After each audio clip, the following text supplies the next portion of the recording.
Have you ever scrolled past a health headline and just thought, what does that actually mean? Well, today we're going to become epidemiological detectives. We're going to take one real-world study and crack it wide open, clue by clue.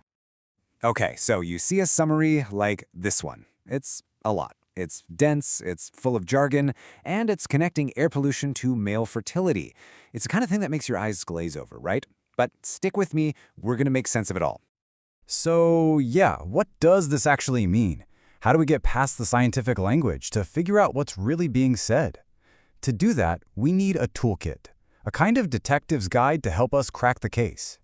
And our guide for this is going to be the gold standard, the textbook Gordis Epidemiology. Think of it as our official detective's manual. It gives us the exact framework we need to systematically break down any research puzzle like this one. Here's our game plan. We'll start with the puzzle itself. Then, we'll crack the study's design, identify the main players, the exposures and outcomes, and look for any potential weaknesses in the case. And by the end, you'll have your very own toolkit. Let's get into it. All right, Section 1. Every investigation has to start with the basic facts, right? We've got to pull out the key clues from that abstract, the who, what, and when of our study. Okay, so the what is pollution and semen quality. The who is over 1,200 men. The when is... Wait a second. They were recruited in 2016, but the data collection stopped 2 years before that. That little time gap, that's our biggest clue right there. And that clue, that weird timeline, points us directly to a very specific kind of research blueprint.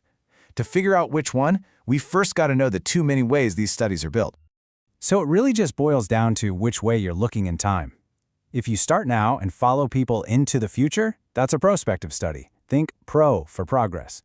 But if you start now and look back at old records, well, that's a retrospective study. Think retro for looking into the past. And this timeline just lays it out perfectly for our case. The researchers started their work in 2016, but they looked backward at data that was already collected by 2014. The entire investigation is pointing to the past. And boom, there it is. This definition from our detective's manual is a perfect match for what the fertility study did.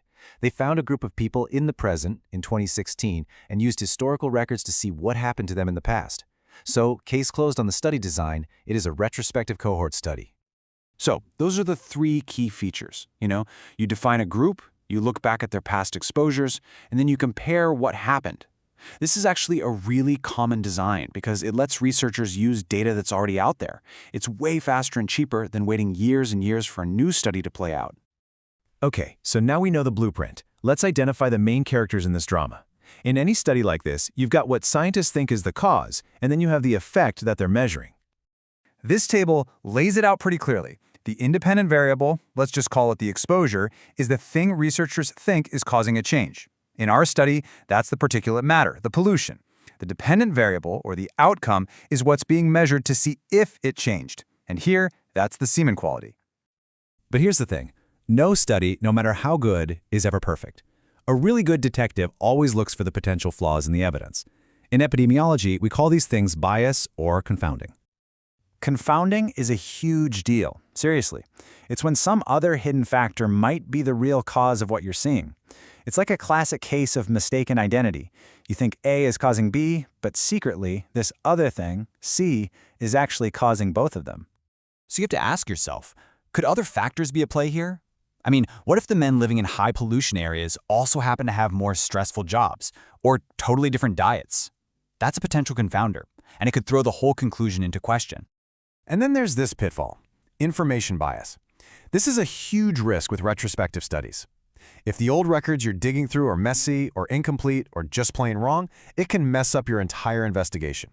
It's the classic garbage in, garbage out problem. So, for our case study, what are the potential weak spots? Well, there's confounding. Things like diet or genetics. There's potential information bias. Maybe the pollution data from the past isn't super accurate. And there's also something called selection bias, which just means that men from one fertility clinic might not be like all men everywhere. Knowing these limitations is totally key to not overstating the results. So, we did it. We cracked the case of this one abstract. We figured out the study design, the variables, and the potential weaknesses. But what's the real big picture takeaway for you? It's that you now have the fundamental tools to be a health research detective yourself. You can think like an epidemiologist. You can look right past the scary headline and start asking the really important questions about the evidence. And that's exactly what this is all about.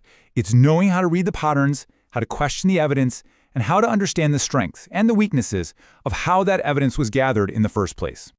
So the next time you see one of those health headlines, I hope the first question that pops into your head is, okay, but what was the study design? Because once you know the blueprint, you're on your way to finding the truth. Thanks for joining this explainer.